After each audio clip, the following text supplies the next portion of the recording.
विद्यार्थी मित्र हो, सर्वांना नमस्कार. टर्मिनल एक्झामिनेशन सहामाही परीक्षेची पूर्वतयारी इयत्ता 10वी गणित भाग 2 संकीर्ण प्रश्नसंग्रह प्रॉब्लेम सेट 1 सिमिलॅरिटी मध्ये तुम्हा सर्वांचं मनापासून स्वागत. मोठ्या संख्येने जॉईन होत आहे त्याबद्दल अभिनंदन बाळांनो. तास ऑब्झर्व करताय, त्या गणिताचा आनंद घेताय, याबद्दलही तुम्हा सर्वांचे विशेष आभार. तुमचे टीचर्स ही तुम्हाला सांगतायत, जॉईन होण्यासाठी सांगतायत. थोडंसं ऑनलाईन आणि ऑफलाईनची मदत घेऊन गणित समृद्ध करण्याचा, गणित शिकण्याचा हा प्रयत्न निश्चितपणे प्रामाणिकपणे तुमच्याजवळ ते गणिताची मूळ संकल्पना पोहोचवण्याचा मी प्रयत्न करतो आहे. पालक बंधू भगिनी ही मुलांना व्हॉट्सअपची व्यवस्था करून देत आहेत, त्याबद्दल त्यांचेही आभार. या प्रॉब्लेम सेटमधले काही सम्स आपल्याला शिकत आपण पुढं चाललो आहे पाठीमागच्या एक्झाम्पल्समधून. एक दोन सम्सच्या बाबतीत जरासं आउट ऑफ अभ्यासक्रम किंवा तुम्हाला आउट ऑफ अभ्यासक्रम म्हणण्यापेक्षा स्वयं अध्ययनासाठी ठेवलेलं आहे, पण एक प्रकारची लिंक आपल्या मनात राहावी यासाठी काही सम्सचे टॉनिक वाढवण्यासाठी एक दोन गणितं जादा घेतली तरीही काही प्रॉब्लेम येणार नाही. महत्त्वाचा याचा भाग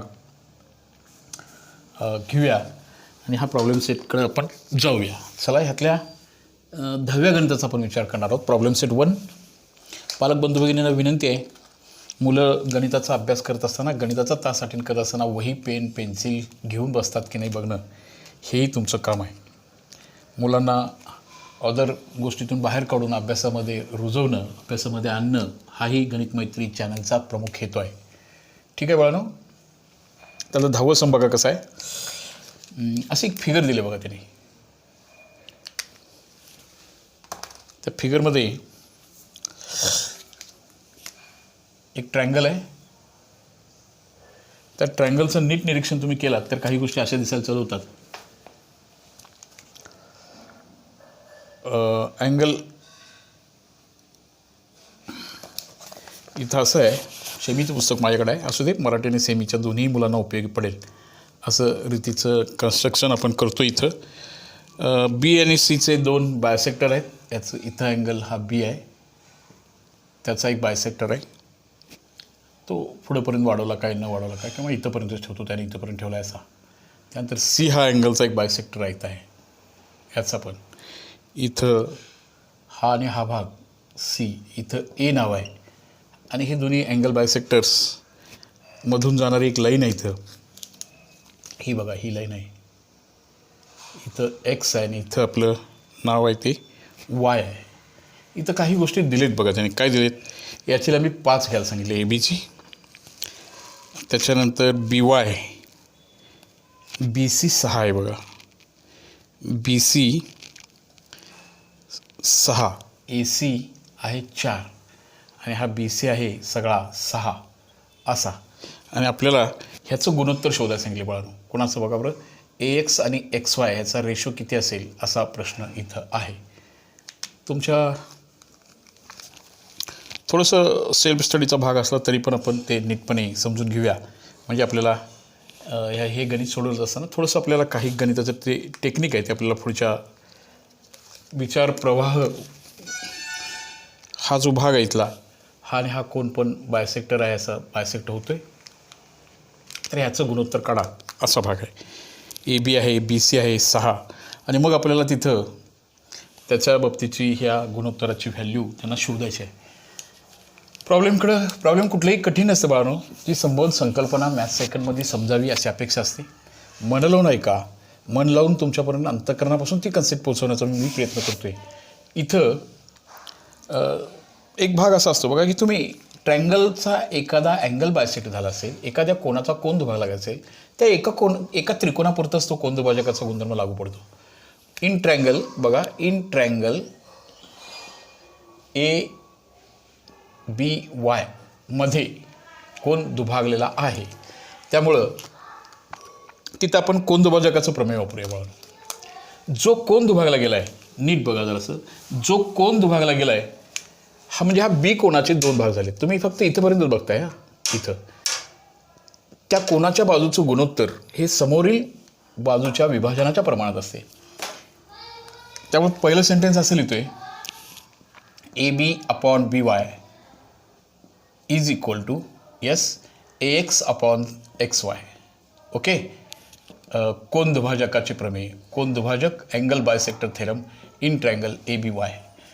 in triangle A B Y. Second, in triangle आता दुसरा त्रिकोण घेऊया, ए सी वायमध्ये जाऊया. In triangle A C Y, पुन्हा तिथेही कोन दुभाजकाचं प्रमेय बाळांनो वापरूया. हां, त्याच्याही दोन बाजू बाळांनो इथे दुभागले गेलेत. हे खरं अंडरस्टँडिंग असं पाहिजे, कुठल्या कोणाच्या बाजूपासून तो त्रिकोण बनला आहे, त्याच्या ज्या दोन बाजू सुरक्षित आहेत त्याचा बाजूचा भागाकार समोरील मोडलेल्या बाजूच्या विभाजनाच्या प्रमाणात असतो. ही सोपी आणि सुंदर संकल्पना मनामध्ये बनली पाहिजे आणि मग त्याच्यावर रिप्रेझेंट झालं पाहिजे.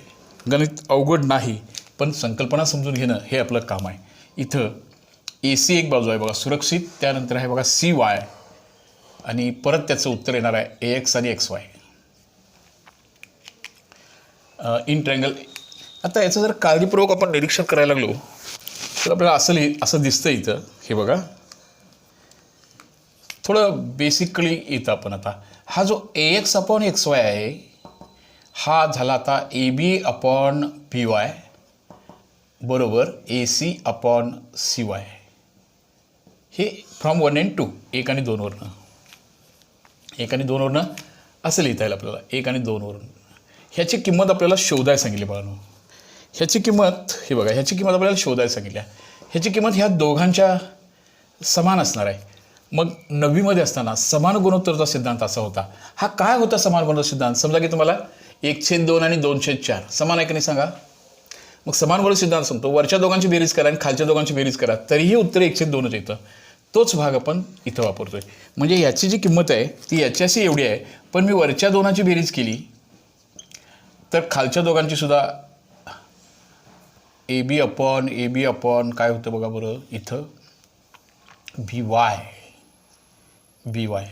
हा बी वाय, सॉरी इथं बी सी नाही आहे, बी वाय प्लस सी वाय. हे बघा समान गुणोत्तर सिद्धांत का केला आहे तुमच्या लक्षात येईल. हे बघा याचं उत्तर आता एवढं असणार आहे बघा, जरा असं लक्षात यायला सोपं आहे. ए बीची किंमत हे बघा ए बी ए सी, आता बी वाय आणि सी वाय, हे बघा बी वाय अधिक सी वाय याच्यापासून तयार होतो तो अकेला बी सी तयार होतो. आणि मग आपल्याला याच्या सगळ्या किमती माहिती आहेत. आता त्या ट्रायंगलच्या तिन्ही साईड माहिती आहेत.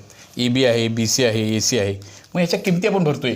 ए बीची किंमत बघा 5 दिल्या, ए सीची किंमत 4 दिल्या, आणि हे बघा खाली 6, 9/6. याचं थोडं सोपे रूप देऊया. बोला काय सोपे रूप देणार? हां येस, 3 त्रिक 9, 3 दोन्ही 6. याचं लास्ट अंतर लिहिणार आहे तुम्ही 3/2.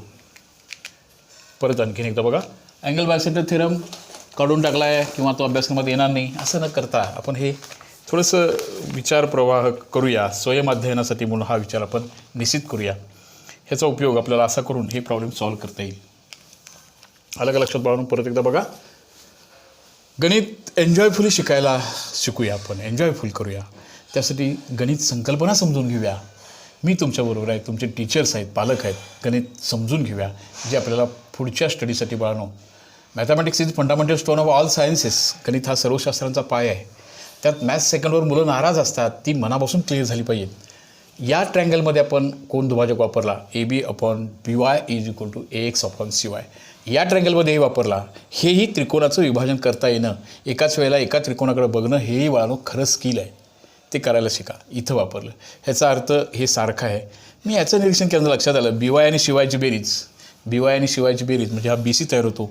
समान गुणोत्तराचा सिद्धांत हा 9वीमधला असा होता, तो आपण वापरायचा आहे. आणि या गोष्टीच कमी पडत आहेत मुलांना. हे समान गुणोत्तर सिद्धांत काय, 9वीतनं इथं का वापरायचं? ह्या दोन्हीची बेरीज केल्यावर हा टोटल रेषाखंड मिळणार होता, ज्याची किंमत एक्स दिली होती, त्याची किंमत 6 दिली होती. असं ह्याची बेरीज आता तिन्ही बाजू फक्त शिल्लक राहिल्या, 4, 5, 6, 9, 6, 3 त्रिक 3 दोन्ही. अशा रीतीने आपल्याला हे गणित सोडवता आलं.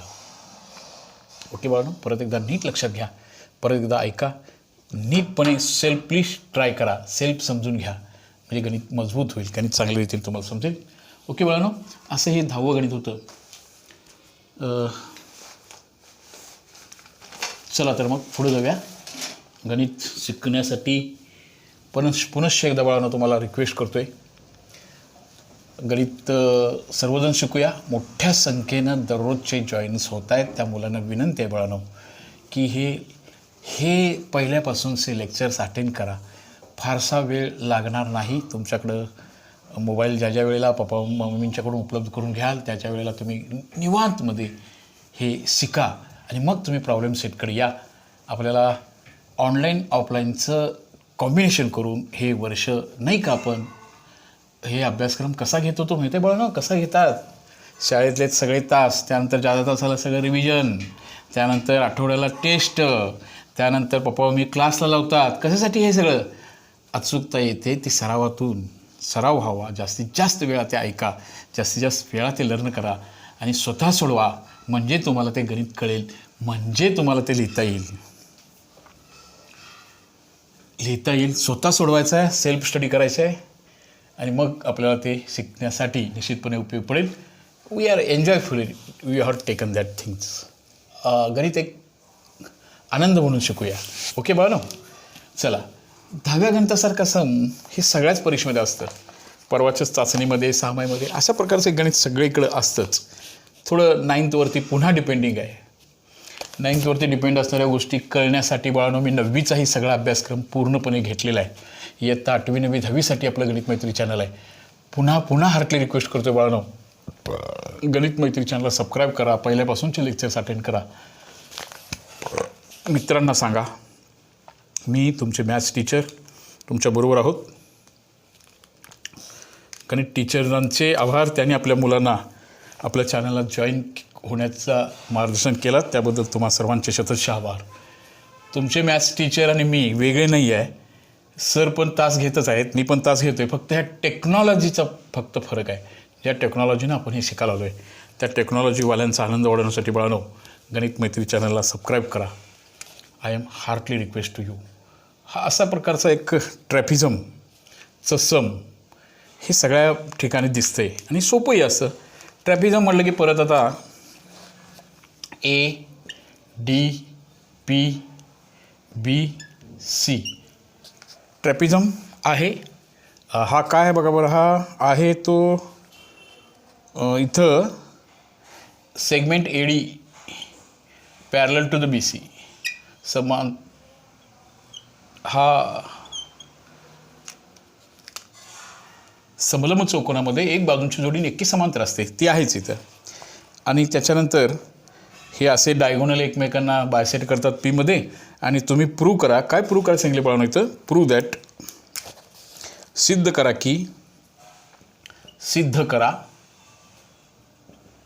काय आहे बघा, AP/PD is equal to PC/PB. हे सिद्ध करायला सांगितले. AP/PD is equal to PC/BC. इथं तर तुम्ही जरा काळजीपूर्वक बघायला असं निरीक्षण बाळांनो तुमचं पाहिजेच आहे. हे बघा, AP/PD, AP आणि PD तुम्ही बघायला तिथं. हे बघा, AP इथं आहे, हे बघा, हे AP आहे आणि हे PD आहे, हे BP आहे आणि हे PC आहे बघा. म्हणजे हे इथं जिथं जायचं आहे ना तिथं आपलं लक्ष असू द्या. म्हणजे आपल्याला पोचायचं आहे इथं बघा. हे बघा, ह्या ट्रायंगल आणि ह्या ट्रायंगलमध्ये आपला आन्सर आहे. ओके, हे बघा, ह्या 2 ट्रायंगलमध्ये आपल्याला आपला आन्सर आहे. शिवाय आणखीन कोणती गोष्टी इथं महत्त्वाच्या होत्या तर ह्या 2 लाईन पॅरलल आहेत. हे बघा, ही वरची आणि ही पॅरलल आहे. ओके, आणि तिथली पॅरलल लाईनमधली ही सेगमेंट बघा फक्त हे बघा, हे आणि हा आणि हा, हे निरीक्षण तुम्हाला करता आलं पाहिजे. हा कुठल्या प्रकारचा कोण दिसतो बघा तुम्हाला? हा कोण आणि हा कोण, ह्या समांतर रेषा बघताना हे काही नाहीच आहे. बघा, हे नाहीच आहे तुमच्याकडं हे. आणि एका वेळेला एकच समांतर रेषा बघा, एका वेळेला एकच. हे बघा, हे AD, हे BC आणि हे थोडंसं त्रास देतं. 2 समांतर रेषांना एका छेदिकेने छेदले असता होणारे उत्क्रम कोण एकरूप असतात. Alternate angles must be congruent. मी असं लिहितो आता, म्हणजे लक्षात आलं का बघा, मला इथं पोचायचं आहे. म्हणजे इन ट्रायंगल मला हे विचारत घ्यायचं आहे. इन ट्रायंगल APD अँड व त्रिकोण APD व त्रिकोण APD व त्रिकोण CPB. AP ह्या 2 त्रिकोणामध्ये माझं उत्तर सापडणार आहे. त्या 2 त्रिकोणाच्या बाजूंचा तो भागाकार आहे. हां, AP/APD आणि मग ह्याच्यामध्ये आपल्याला जायचं आहे. ह्या 2 ट्रायंगलमध्ये आपलं आन्सर इथं हे असणार आहे. ADP किंवा APD आणि CPB या दोन ट्रायंगलचा जर रेशो मांडला आपल्याला तर आपल्याला आन्सर आपलं होऊन जाणार आहे. हां, तो भाग आपल्याला करूया आता. मग ह्या दोन ट्रायंगलमध्ये आपला आन्सर असणार आहे. दोन समांतर रेषांना एका छेदिकेने छेदले असताना निर्माण होणारे व्युत्क्रम कोण एकरूप असतात. मी आता थोडक्यात लिहितो बरं का, फारसं डोक्यादुखी नाही करून घेत. आता तिथं चालू शकतं 3 अक्षर वापर करा, किंवा ह्यातला कोण A हा कोण ह्यातला कोण C से एकरूप असणार आहे, थोडक्यात लिहितो. किंवा तुम्ही 3 अक्षर लिहू शकता. ह्याला म्हणायचं आहे व्युत्क्रम कोण किंवा अल्टरनेट अँगल्स. ओके बाळांनो, जसं तिथं तुम्हाला त्या झेड अक्षरावरती कोण दिसतात तसं इथंही आहेत ना. हे बघा ना, हे बघा, हा कोण आणि हा कोण. परत ह्या दोन समांतर रेषा ही छेदिका, दोन समांतर रेषांना छेदिकेने छेदले असता निर्माण होणारे हे जे APD कोण जो आहे, हा कोणाचे एकरूप आहे बघा बरं, B से एकरूप आहे. हे सुद्धा व्युत्क्रम कोण. किंवा तुम्ही आणखीन एकदा हा P कोण आणि हा कोण लिहिला असतात तरी चालला असतं. Both are vertically opposite. हे दोन्ही कोण विरुद्ध कोण आहेत. बस हे टेक्निक आपल्याला इथं पाहिजे. बस झालं. आपल्याला 3 कोण लिहिण्यापेक्षा 2 कोणावरून उत्तर पूर्ण होत असतं. तुम्ही हा जो त्रिकोण APD आहे, हा त्रिकोण निश्चितपणे समरूप आहे CPBला. कुठली कसोटी झाली बाळांनो? D आणि B. कुठली कसोटी झाली सांगा आता. हां, तुम्ही तिसरं विरुद्ध कोण जर लिहिलं असतात तर ते काय लिहायला पाहिजे होतं? को. आता बस झालं को कसोटी किंवा A टेस्ट. बस झालं. इथं आपला आन्सर होऊन जाईल. बघूया तर आता. जेव्हा बाळांनो 2 त्रिकोण समोर असतात तेव्हा त्याच्या सर्व बाजू एकमेकाच्या प्रमाणात असतात. त्याच्या बाजू ह्या प्रमाणात असतात. ह्या प्रमाणात बाजू कशा मांडायच्या होत्या सांगा बरं आता. AP/CP is equal to PD/PB is equal to AD/CB. AP/PD is equal to PC/PB. हे समरूप त्रिकोणाच्या corresponding sides of the concurrent triangle, समरूप त्रिकोणाच्या संगत बाजू असे असतात. आणि आता आपल्याला इथं पोचायचं आहे ना. हे बघा, हे 4th आलं. इथं आपला आन्सर आहे बघा. AP आहे, PD आहे, CP आहे, PB आहे. ह्यात आपलं उत्तर आहे. फक्त इथं आपण असं करू शकतो एकांतर क्रियेनं. समजा 1/2 हे 2/4 एवढा असेल, किंवा 1/2 हे जर 3/6 एवढा असेल, बरोबर आहे ना. तुम्ही ह्याच्यात अदलाबदल करू शकता. 1/3 बरोबर 2/6. ह्याला एकांतर क्रिया म्हणतात, इंटरटेंडो. तसे आपण इथे एक इंटरटेंडो करूया. AD अपॉन त्याच्या खाली काय कशाला आणूया, PDला आणूया. बरोबर, ते इथं येऊ दे. आणि इथं जाऊ दे बघा CP किंवा PC, आणि हा जाऊ दे PB किंवा BP. हा झालं का उत्तर बघा. That's our proof. हा प्रश्न सगळ्या परीक्षेमध्ये दिसतोय. फक्त एवढा बदल होता, हा एक कोण तुम्ही 3 अक्षरांना वापरू शकतो होता. तुम्ही ह्याला PAD असं म्हणू शकता.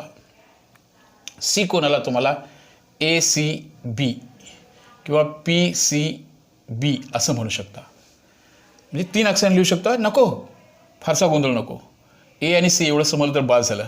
समजत असताना कमी पायरीमध्ये समजून घ्या, आणि रिप्रेझेंट होत असताना जास्तीत जास्त पायरीमध्ये रिप्रेझेंट करायला शिका. जोपर्यंत तुम्हाला 2 समांतर रेषा आणि तिसरी छेदिका असल्यावर त्याचे व्युत्क्रम कोण एकरूप असतात ही कन्सेप्ट क्लिअर होणार नाही, तोपर्यंत या संदर्भातले विचार तुमच्या मनात येणार नाहीत. त्यासाठी 9वीमधल्या समांतर रेषा कसोट्या बाळगणं इयत्ता 9वीमध्ये पण आपण पूर्ण केल्यात. मी हार्टली रिक्वेस्ट करतोय, 9वीचेही काही तास बघा. काही जाणकार पालक माझ्या संपर्कात आहेत. त्यांनी 9वीचे पालक सांगतात 8वीचा अभ्यासक्रम सर संपवा. 10वीचे पालक म्हणतात 10वीचाही अभ्यासक्रम संपवा. काही पालक गणित शिकतायत, पालक मुलांना मदत करतायत. त्या सर्वांचं मनापासून अभिनंदन, आभार.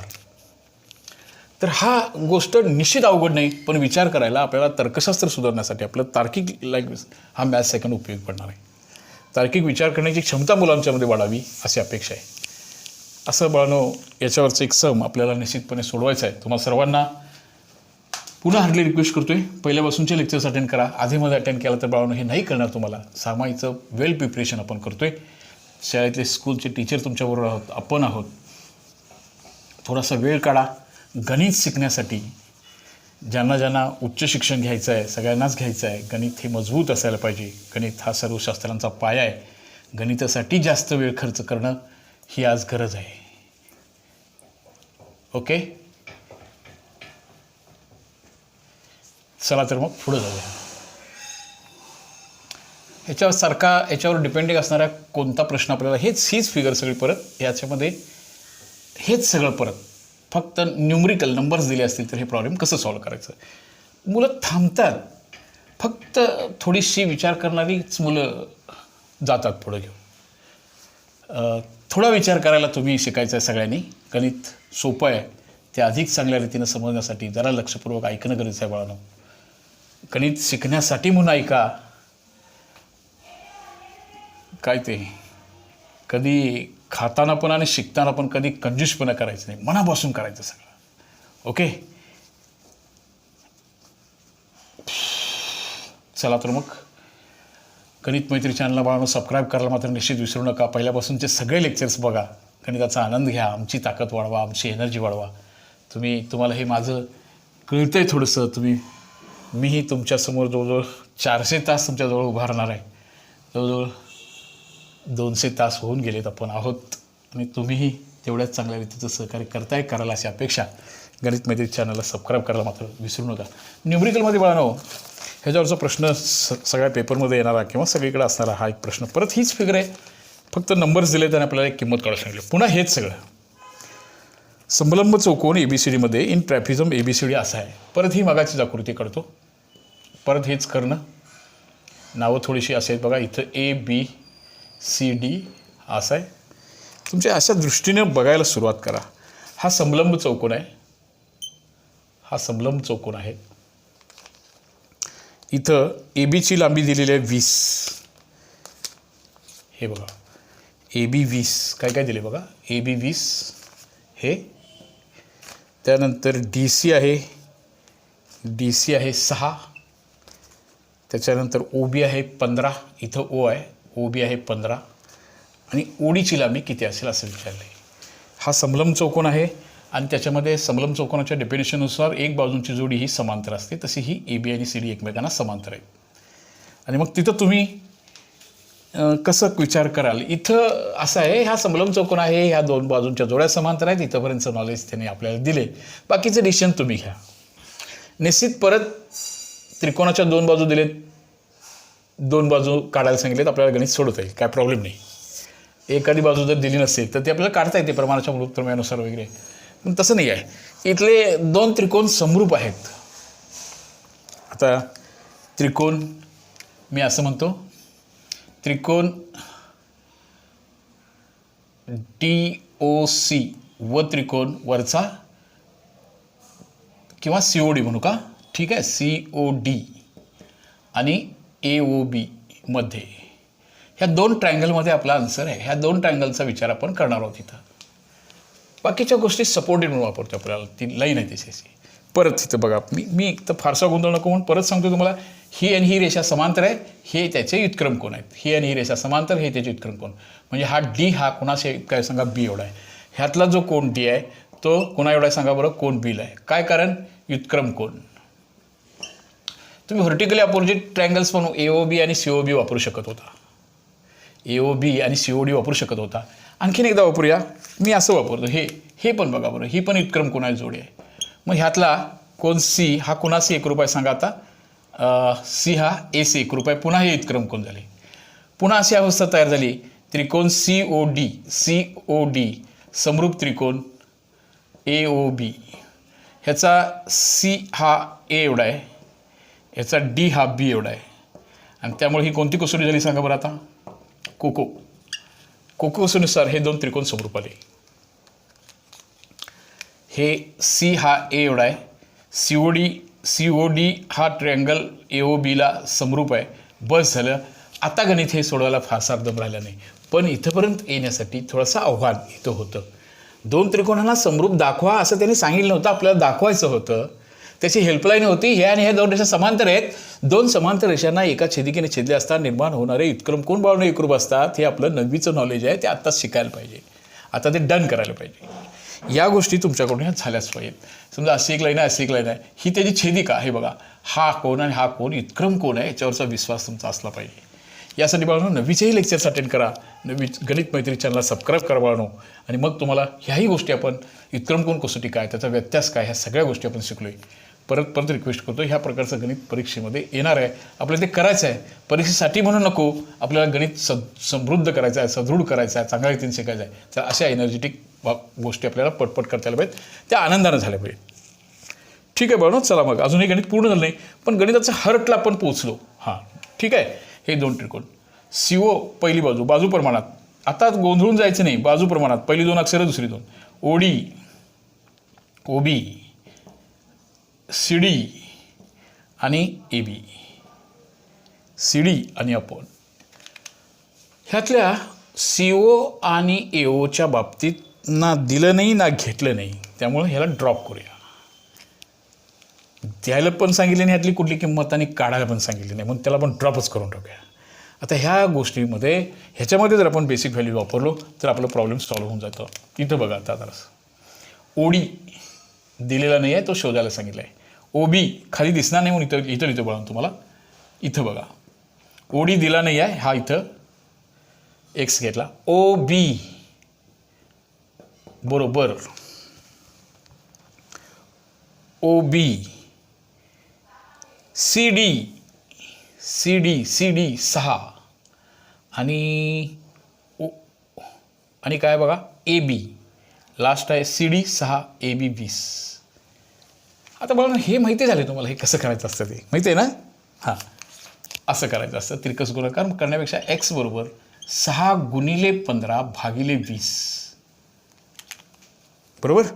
त्याच्यानंतर मी असं करतो, बे 1 बे 0 0 बे त्रिक 6 15 त्रिक 45 भागिले 10. हे खाली भागिले 10 असलं तर त्याचं उत्तर काढणं एकदम सोपं राहतं. दॅट्स इक्वल टू 4.5 4.5 असं त्याचं उत्तर येऊ शकेल. आता ह्याचा जो रेशो होता 6 भागिले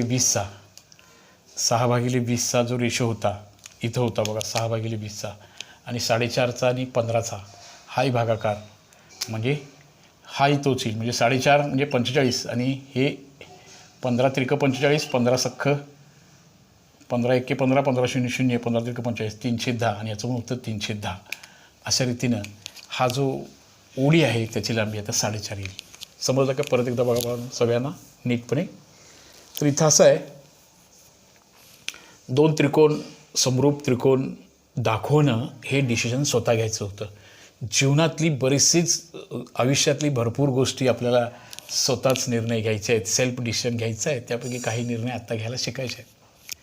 शिकायचं बाळांनो, गणित शिकायचं आहे, गणित चांगल्या रीतीने शिकायचं आहे. त्यासाठी आपली आत्मीयता आहे, मीत आहे, टीचर्स आहेत, पालक आहेत तुमच्याबरोबर. तुम्ही थोडंसं लर्न करा, थोडंसं लक्षपूर्वक ऐका, हे निश्चितपणे तुम्हाला समजणार आहे, निश्चितपणे सगळ्यांना होणार आहे. ह्या फिगरमधला हा प्रश्न सगळ्या परीक्षेमध्ये असतो. परवाच्या टेस्टमध्ये पण असा प्रश्न किंवा हाच प्रश्न होता. तुम्ही सोडवला असाल, सोडवला नसाल तरी तो 6 माहित प्रिपरेशनसाठी आपण तयार असू द्या. ओके बाळांनो, आलं लक्षात सगळ्यांच्या.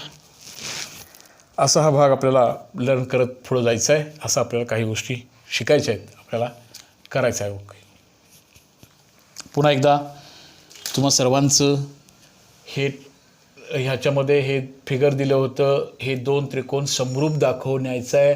आपल्या उत्तर कुठल्या त्रिकोणामध्ये आहे, हे 2 त्रिकोण घेतले नाही आहेत. ह्याच्यामध्ये आहे, ह्याच्याबद्दल इन्फॉर्मेशन दिले. हे 2 त्रिकोण घेतले. त्या 2 त्रिकोणाचा हा कोण आणि हा कोण विक्रम कोण आहे, हा कोण विरुद्ध कोण आहे, विक्रम कोण आहे. तुम्ही हा आणि हा जर घेतला असता तर तो विरुद्ध कोण, अपोजिट कोण घ्यावा लागला असता. कोको कोसोनुसार तोही समरूप लिहिला असता. आणि मग आपल्याला तुम्ही तिन्हीपैकी कुठलाही तिथं आधार घेऊ शकता. विरुद्ध कोण पटसे सोपं दिसते म्हणून विरुद्ध कोण वापरला तरी चाललं असतं. विरुद्ध कोणामध्ये क्रम सापडणं जरा असं महत्त्वाचं राहतं, त्यामुळे ते मी तसंच लिहून ठेवलं. डायरेक्ट हा पण व्युत्क्रम कोण वापरायचा आहे ना आपल्याला, हा पण व्युत्क्रम कोण म्हणून वापरूया आणि कोको कोसोनुसार 2 त्रिकोण समरूप दाखवूया. 2 त्रिकोण जेव्हा समरूप असतात तेव्हा त्याच्या बाजू अनुक्रमे प्रमाणात कशा असतात ह्याचं स्किल बाळांनो आता ते डेव्हलप झालं पाहिजे. पहिली 2 अक्षरं, दुसरी 2, पहिलं तिसरं आणि कुणाला तरी एकट्याला ड्रॉप करायचं आहे आणि मग आपल्याला त्याचं आन्सर काढायचं असतं. हे स्किल तुमच्यामध्ये निर्माण झालं पाहिजे. एकदा समजून घ्या, ऐका आणि परत एकदा न बघता सॉल्व करा. म्हणजे तुम्हाला ते एक्झामिनेशनसाठी तुम्ही प्रिपेअर व्हाल, परीक्षेसाठी तुम्ही तयार व्हाल अशी अपेक्षा आहे. ठीक आहे, हा प्रॉब्लेम सेट संपत आला आहे. अजून काही महत्त्वाचे सम्स आहेत ते आपण पुन्हाच्या तासाला घेऊया. ॲक्टिव्हिटी आहे किंवा तो जो भाग आहे तो आपण घेऊया परत एकदा. त्यातले आणखीन काही सम्स घेऊया आणि मग आपण थांबूया. परत एकदा आजच्या तासामध्ये तर थांबतोय कारण फार गडबड व्हायला नको. पुन्हा आपण लगातारपणे भेटणार आहोत. संपूर्ण अभ्यासक्रम आपण पूर्ण करणार आहोत. सगळे प्रॉब्लेम सेट आपण घेणार आहोत. तुमच्या शंकांचं समाधानही करणार आहोत.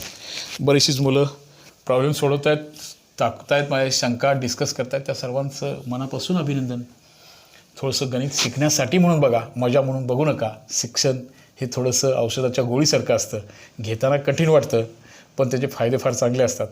इंजेक्शन घेताना आपल्याला नको वाटतं, गोळ्या खाताना डॉक्टरने दिलेलं नको असतं. तसाच शिक्षणाची मूळ मात्र कडू आहे, पण फळे मात्र अतिशय रुचकर असतात. ती घेतली पाहिजेत. ह्या कोरोनासारख्या परिस्थितीवर मात करून आपल्याला गणित शिकायचं आहे बाळांनो.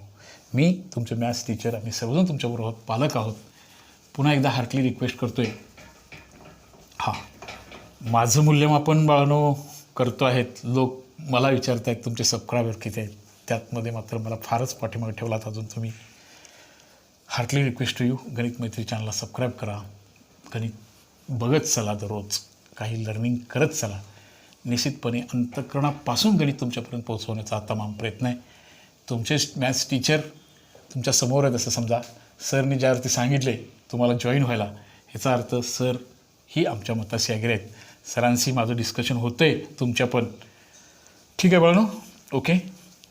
पालक बंधू भगिनींना शतशः आभार. त्यांनी मुलांना व्हॉट्सअपची वापरायला परवानगी देत आहेत, पण पालक बंधू भगिनींना विनंती आहे, मुलं अभ्यास करतात की बघणं हेही तुमचं काम आता आहे. ओके बाळांनो, पुन्हा लवकरच पुढील तासिकेच्या वेळेला निश्चितपणे भेटूया. तोपर्यंत धन्यवाद.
काय हलवलं